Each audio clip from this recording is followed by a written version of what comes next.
ભારતીય સૈન્ય ચોકીઓ પર પાકિસ્તાની સેના દ્વારા કરવામાં આવેલા ગોળીબારનો ભારતીય સેનાએ જડબાતોડ જવાબ આપ્યો છે।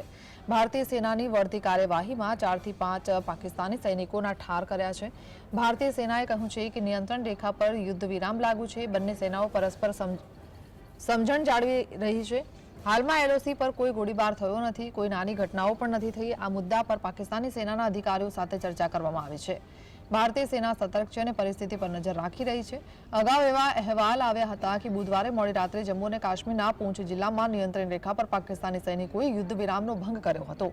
ભારતીય સરહદ પર પાકિસ્તાન તરફથી ગોળીબાર કરવામાં આવ્યો હતો, જો કે કોઈ નુકસાન થયું નથી। પીટીઆઈના અહેવાલ પ્રમાણે ભારતીય સેનાએ પણ પાકિસ્તાની ગોળીબારનો જવાબ આપ્યો। સેનાના સૂત્રોએ જણાવ્યું છે કે ભારતીય સેનાના જવાબી હુમલામાં ઘણા પાકિસ્તાની સૈનિકોને ભારે નુકસાન થયું છે।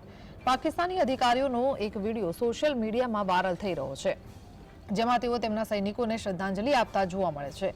કેટલાક અહેવાલોમાં 6 પાકિસ્તાની સૈનિકના મોત થયા હોવાનું જાણવા મળ્યું છે।